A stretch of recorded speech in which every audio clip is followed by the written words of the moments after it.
Olá, viva! Sejam bem-vindos ao Incentivo, o primeiro de uma série de 12 programas que pretendemos ao longo das próximas semanas levar até si, com o objetivo de melhor conhecermos a realidade empresarial da região.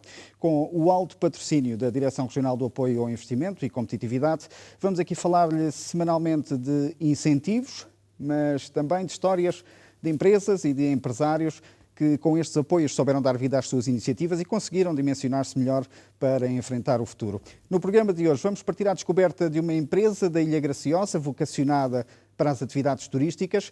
Trata-se da Graci Pescas e vamos receber nesta nossa primeira edição Vítor Mendes. Olá, Vítor. Faz favor, bem-vindo a este primeiro incentivo. Por favor, sente-se.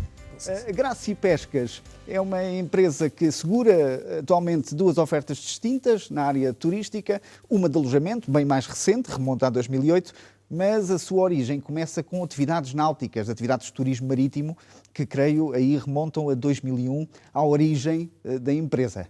Exato. Anterior a 2001 já tínhamos tido uma experiência de uma empresa que, em 94, começámos com uma empresa porque não havia nenhuma oferta deste tipo na Graciosa e com mais duas pessoas formámos uma empresa, adquirimos uma embarcação e durante uns 8 anos fizemos um mínimo que se podia fazer em atividades náuticas, neste caso através de embarcação, do que me podia fazer, que foi um pré-trabalho de investigação para ver o que é que seria possível fazer-se naquela ilha. Aproveitaram e fizeram uma prospecção. A embarcação era uma pequena embarcação?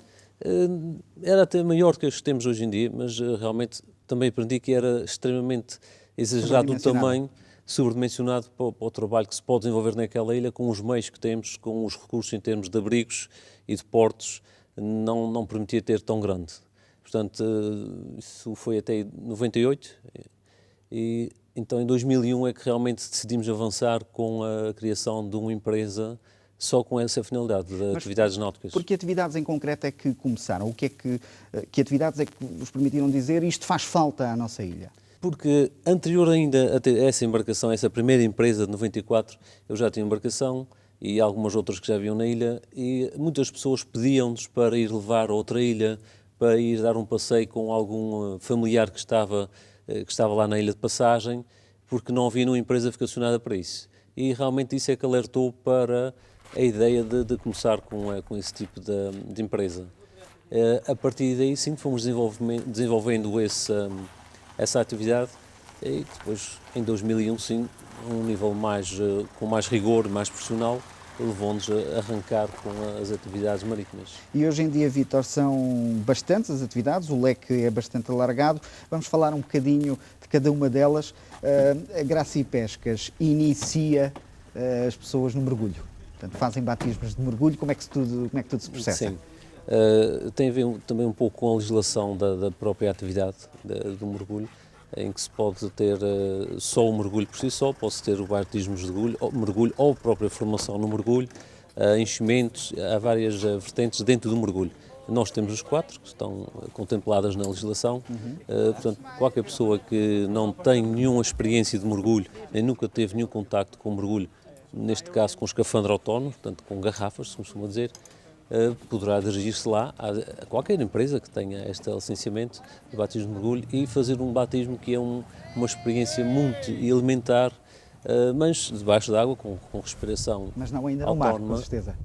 Normalmente em piscina, mas também, principalmente de verão, também quando é que tem o grande peso desta atividade, se faz no mar em zonas costeiras baixas, com mar muito bom, também se faz no mar de vez. A Graciosa oferece nesse âmbito uma riqueza tremenda a nível do mergulho, portanto, daquilo que é possível observar.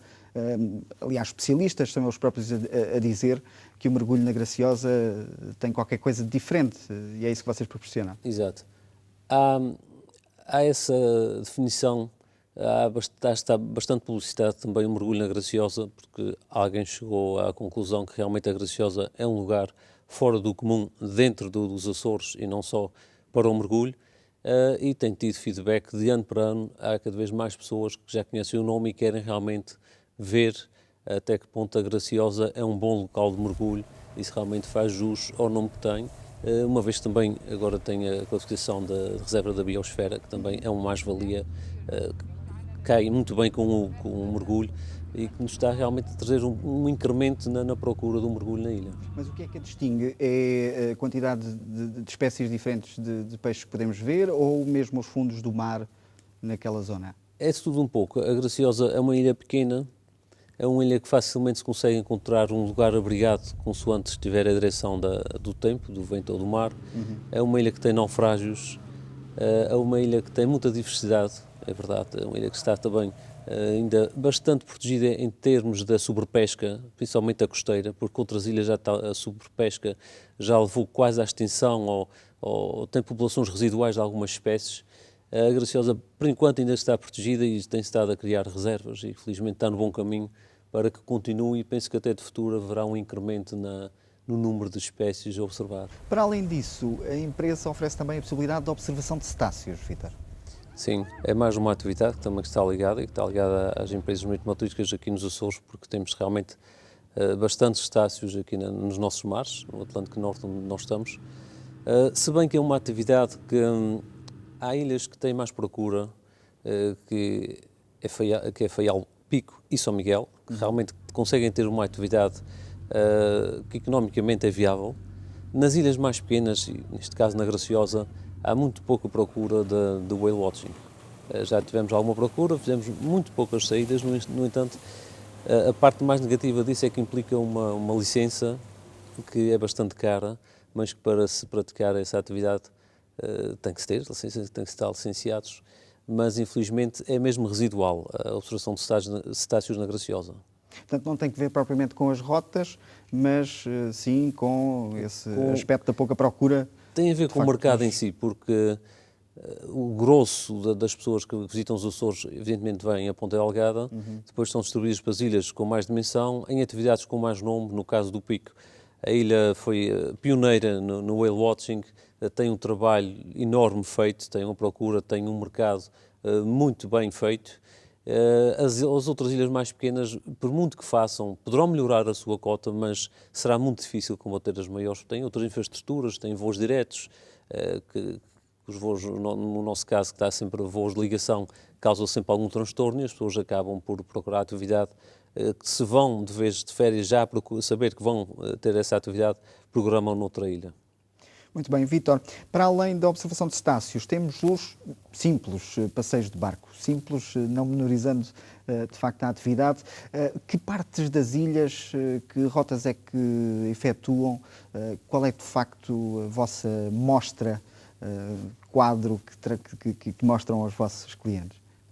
Realmente a atividade de passeios de barcos é a atividade que nos levou a iniciar a empresa, a fundar a empresa, desde o início das tais prospecções de mercado que lhe falei, porque é o que há realmente procura, principalmente para as pessoas, para os locais da ilha, a potência é flexibilizar horários, porque os transportes lá nas ilhas mais pequenas são mais condicionados, evidentemente é natural.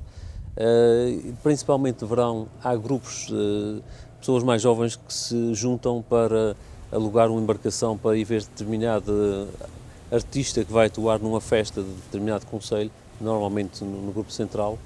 Se bem que já tivemos também 2 ou 3 atividades aqui a Ponta Delgada e a Santa Maria, mas essencialmente deslocar as ilhas que estão mais próximas. Nós estamos a falar de um passeio de barco que fica ali pela volta da ilha e que mostra alguns recantos ou outros mais escondidos. Estamos a falar de viagens interilhas que proporcionam. Sim. O passeio de barco na ilha, para conhecer a ilha, para dar a volta na costa da ilha, às vezes até com mergulho, também existe e em número é superior. Mas o grosso, em termos de movimentação de pessoas, é o passeio às outras ilhas. Por motivo que já lhe disse, que é essencialmente para irem às festas, digamos, para ver determinado artista que vai atuar. Se bem que também aparece principalmente imigrantes que juntam o grupo da sua família e que requisitam as embarcações para irem passar o dia a outra ilha, ou também, evidentemente, para dar a volta à ilha. Mas o grosso é a deslocação às outras ilhas. Portanto, a vossa área de turismo marítimo que disponibilizam, sei que apostam também na pesca. Sim, a pesca desportiva também é uma das atividades promovidas pelas empresas com atividades marítimo-turísticas. Não é, como já referia, que tem mais peso, são os passeios de barco, não é que tem mais peso, mas tem mais peso do que, por exemplo, o whale watching, bastante mais peso. Aparecem pessoas, principalmente imigrantes também, porque é um nicho que o imigrante procura muito os serviços que estão ligados à ilha, talvez pela saudade, pessoas que, enquanto viveram lá na ilha, ou os seus parentes tinham aquela atividade e gostam de ir pescar, então procuram-nos para ir fazer a pesca. E aquela zona é boa para a pesca desportiva? Sim, é excelente para o tipo de pesca que estamos a falar, pesca costeira, não pesca de alto mar, o chamado big game. Não é a ilha mais adequada, embora há populações de espécies por todas as ilhas, mas estão concentradas em mais algumas. Mas no caso da pesca costeira, de espécies costeiras, sim, a ilha está bastante, por enquanto, como já lhe disse, a população ainda é bastante saudável.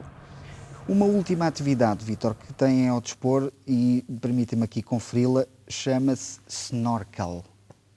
Que afinal de contas, o que é isto do snorkel? O snorkeling é um mergulho sem escafandro autónomo, portanto sem garrafa. É um mergulho normal, só com máscara e o tubo, com ou sem barbatana, com ou sem fato. É eu ir para a água com máscara para observar o fundo, mas nadando à superfície. Essa atividade não tem assim muita procura, mas às vezes há pessoas que acompanham acompanhantes de outra atividade que aproveitam ou vão na embarcação, por exemplo, e querem observar o fundo desde a superfície e aproveitam para fazer esse tipo de atividade do snorkeling. Escusado será dizer que a receber estas pessoas que vos procuram está uma equipa de profissionais, de gente que sabe bem receber e, de facto, orientar todas estas atividades a quem vos procura, não é? Sim, isso foi e continua a ser a nossa preocupação. A Graciosa, como a segunda ilha mais pequena dos Açores, tem sempre dificuldades em conseguir qualificação profissional. As pessoas têm normalmente que se deslocar fora da ilha para ter qualquer tipo de certificação ou formação profissional. E nós temos investido bastante, temos 100% das pessoas que colaboram connosco formação profissional adequada para as atividades que nós desenvolvemos. Inclusive, temos todas as tripulações de embarcação das embarcações têm formação da Marinha Mercante certificada. Para quem não gosta do mar, que enjoou e que gosta de ter os pés bem assentos na terra, a Graça e Pescas também em terra oferece atividades? Em terra, essencialmente, temos bicicletas, para quem quiser dar uns passeios de bicicletas.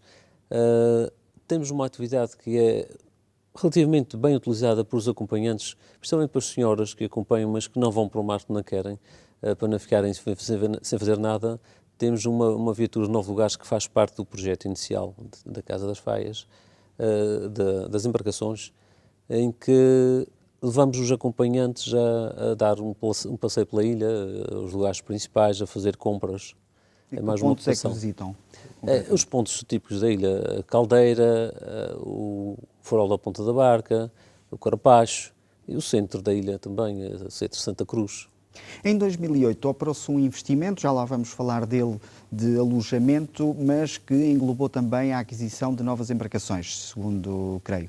Que embarcações é que têm ao dispor para fazer estes serviços? Em 2008 inauguramos realmente uma unidade hoteleira, um projeto que foi iniciado em 2003 e foi concluído e inaugurado em 2008, mas já tínhamos 2 embarcações até então, desde que abrimos a empresa.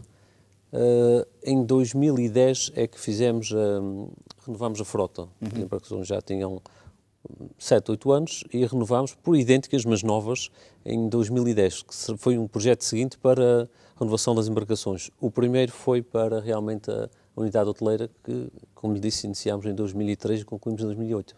Já vemos algumas imagens da Casa das Faias, só para aguçar o apetite de quem nos vê a esta hora, já vamos falar deste empreendimento importantíssimo, lindíssimo. Em que altura é que começaram efetivamente a equacionar a hipótese de alojamento? Já aqui falámos, o investimento grande que fizeram foi em 2008, mas em que altura da empresa é que olharam para o futuro e de facto viram que o alojamento seria algo que vos faltava e que poderiam proporcionar? Quando começámos com a empresa, estamos a falar do início de 2001, não havia unidades hoteleiras com alguma qualidade, o mínimo exigido já para a altura em que estamos a falar quase há 10 anos atrás. Não se falava em construir hotel e realmente vimos que havia uma lacuna na ilha, não havia uma unidade hoteleira com mais alguma qualidade do que existia, mas também não havia uma unidade vocacionada para o turismo náutico. E a nossa ideia foi fazer uma unidade virada especificamente para o turismo náutico, embora possa abranger outro tipo de alojamento, mas a empresa num todo, incluindo a unidade, é virada para o turismo náutico. Portanto, aparece a Casa das Faias, que é de resto a primeira unidade de turismo rural da ilha. O que é que marca efetivamente este espaço? Como lhe disse, como foi vista numa perspectiva de atividades marítimas, a nossa primeira preocupação foi arranjar um espaço junto ao mar. Na altura estava já em projeto, em estado bastante avançado, a construção do Porto de Pescas, do atual Porto de Pescas na ilha, que iria proporcionar o melhor abrigo na ilha, e foi aí que, também muito junto à praia, porque é mesmo a 200 metros da praia da Graciosa, levou-nos a procurar um espaço onde pudéssemos avançar com o projeto da construção da unidade de turismo rural, o mais junto ao mar e mais junto ao abrigo do Porto possível. Portanto, estamos a falar aqui este foi um dos projetos candidatados, depois já falámos também há pouco, candidataram também à aquisição de novas embarcações. Estamos a falar aqui de um investimento global que rondará mais de €500 mil, seguramente. Sim. O investimento inicial da unidade de alojamento rondará os €700 mil e mais a aquisição das embarcações. Portanto, aproximar-se-á de €1 milhão.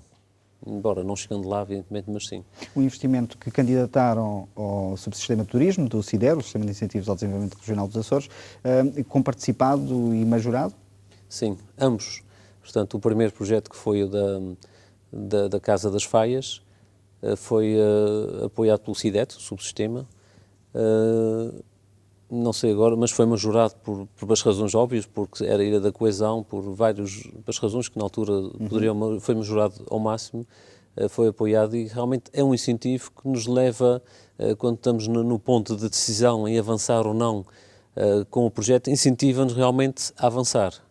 E funcionou bem, bastante bem mesmo. Estamos a falar, portanto, em todas as vossas atividades, quer na unidade de alojamento, quer nas atividades marítimas que proporcionam, estamos a falar em quantos postos de trabalho que Graça e Pescas atualmente assegura? No total, criamos 4 postos de trabalho com esses investimentos a tempo inteiro, que se mantém os 365 dias por ano. Qual é a capacidade desta casa lindíssima das Faias que tem disponível? Mantém-se a capacidade inicial, embora há projetos desde o início, mas neste momento são 8 quartos duplos que temos. Ainda bastante. Estão sempre lotados? Qual é a procura? Quantos turistas é que visitam a Casa das Faias anualmente? Esses números eu não sei dizer rigorosamente, porque eu não é que faço essa gestão. Mas posso dizer, por exemplo, de maio até praticamente meados de setembro, tivemos a ocupação muito perto dos 100%, continuamente. De inverno, é claro que é menor, embora pessoas que vão procurar a nossa casa, não por razões de atividades ligadas ao mar, mas porque gostam realmente do turismo em espaço rural.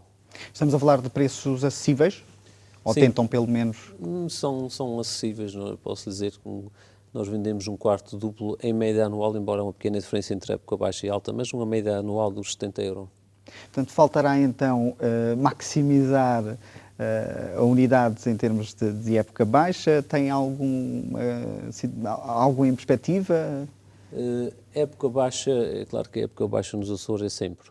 A perspectiva que temos planeado fazer uma prospecção no mercado no estrangeiro e também, principalmente no continente, mas está um pouco pendente vamos melhorar as condições de oferta que estamos a ponderar desde o início, incluir uma piscina interior na unidade, que tem estado a ser atrasada a construção por questões burocráticas, que foi questões de terreno e formalidades em termos de juntar artigos e coisas do género, mas que está num estado muito avançado e que prevemos realizar esse projeto que estava inicialmente previsto muito brevemente. Quem vos procura, estamos a falar na maioria portanto, de clientes de Portugal continental, estrangeiros, clientes açorianos? Tem vindo a tendência a inverter-se. Inicialmente era mais procurada por portugueses residentes no continente, a maioria. Nos últimos 2 anos tem-se inverter e os estrangeiros estão a ocupar esse lugar, estão com tendência a ocupar esse lugar. Em termos de ocupação, predominam os estrangeiros. Isso porquê? Porque também tem investido algo em promoção e tem a possibilidade de oferecer um pacote completo de férias? É mais, eu penso que é mais pelas centrais de reservas que nós trabalhamos, porque os estrangeiros estão a viajar bastante, não é? Para os Açores, mais do que era normal, embora houve uns programas aqui há uns anos que o próprio Governo Regional apoiou, mas agora penso que é mais espontânea a vinda dos estrangeiros cá e as centrais de reservas, nesse aspecto, estão a funcionar muito bem. Também cada vez estamos a aderir mais, cada vez são mais conhecidas e o nome começa a chegar mais longe e as pessoas começam a procurar. O que contraria aquilo que muitos especialistas ainda continuam a defender, que é uma aposta muito centrada em 2 ou 3 ilhas do arquipélago, e o que se quer, efetivamente, é ver que as visitas também se estendem a todas as 9 ilhas dos Açores. A tendência realmente é essa, porque as ilhas maiores têm mais meios, a começar são a gateway, têm uma gateway que conseguem as pessoas num voo, principalmente do continente aqui, ficar no destino definitivo, Para não si, nas ilhas mais a possibilidade de um pequenas. voo direto seria a solução para muitos. A possibilidade, eu não ponho essa hipótese, porque temos que ser realistas, não é? Pelo menos num futuro próximo. O que há é que haver um todo de Açores, depois do nome ser conhecido, cada um procurará aquilo que mais lhe interessar. E também cada um por si terá que fazer um trabalho de casa para que diretamente consiga cativar os seus clientes na fonte e não ficar de braços cruzados à espera que alguém faça esse trabalho e colher depois os resultados. No geral, o que é que me diz das orientações que têm sido definidas para trilharmos neste caminho do turismo? A aposta no turismo de natureza versus um turismo de massificação. O que é que defende para o futuro do turismo dos Açores? E, na minha opinião, naquilo que vejo, tem-se estado desde sempre, e falo sempre, nos últimos 30 anos, a vender o sol. Há muita tendência, a tentação de vender o sol e depois associar ao sol algumas atividades. Porque, ao fim e ao cabo, chamamos a grande parte dos turistas que vêm aos Açores vem também pelo sol, por melhores temperaturas ou mesmo praias. Depois acabam por ir a usar as atividades marítimas, outro tipo de atividades de animação turística que tenham. Mas não é a atividade em si que é o chamariz para o turista vir. Acaba sempre por ser o sol. Tem sido essa a grande aposta e a grande promoção é sempre no sol, no melhor clima. No entanto, há muitos nichos a nível internacional que são muito grandes e que para nós seria mais suficiente, nem teríamos capacidade de os absorver. E o que eu tenho vindo a crescer, por exemplo, é a vela do cruzeiro. Vejo que está a crescer, sempre foi essa a minha opinião. Não está a ser muito bem divulgada, está a ser divulgada quase individualmente pelas empresas que estão a fazer isso, que estão-se a dedicar a isso, porque existem na Europa muitos clubes de vela, normalmente são pessoas até já de idade mais avançada, até muitos reformados, que têm capacidade financeira para vir aos Açores só para fazer vela, porque têm esse gosto, e temos que ver que os Açores, no meio do Atlântico, estão privilegiados em termos de clima para todo o ano praticamente, pelo menos uns 9 meses por ano, conseguirem oferecer essa atividade que se está a desenvolver e não tem sido feita muita promoção global nesse aspecto. Isso é um exemplo que estou a dar. Há outros nisto de mercado, o turismo de natureza e outros ainda que haverá a ser explorados para não estarmos muito dependentes do turismo sol, ser essa a principal razão das pessoas virem cá, que depois... Até porque não conseguimos competir, Pois facto, não, com um não temos destino de hipótese praia por nenhuma. eleição. Sol nós não temos, não é? Competir aqui mesmo com as nossas ilhas vizinhas, o arquipélago da Madeira, ou mesmo Canárias, ou mesmo Cabo Verde, que também estão aqui no Atlântico, não temos hipótese de competir com eles. Se for o sol por si só, embora também poderemos vender o clima que temos, que é bom e agradável, mas não centrar o calor e o clima em apelar para os turistas para que cá venham. Temos que diversificar realmente, porque temos muitas condições, temos alguns nichos que são específicos, que nós temos grande qualidade aqui e temos que ir de encontro aos mercados onde eles existem, porque existem. A Europa são 500 milhões de habitantes e nós não precisamos senão de uma pequena percentagem e muito específica para estarmos aqui completamente cheios todo o ano de turistas. Muito obrigado, Vítor Mendes, por ter vindo a este nosso incentivo e desejo o melhor sucesso para a Graça e Pescas, que de facto continuem a crescer e a proporcionar experiências inesquecíveis a quem nos visita. E com esta excelente oferta turística terminamos o nosso programa de hoje. Marcamos encontro de hoje a 8 dias para mais uma edição do Incentivo. Até lá, tenha uma boa semana.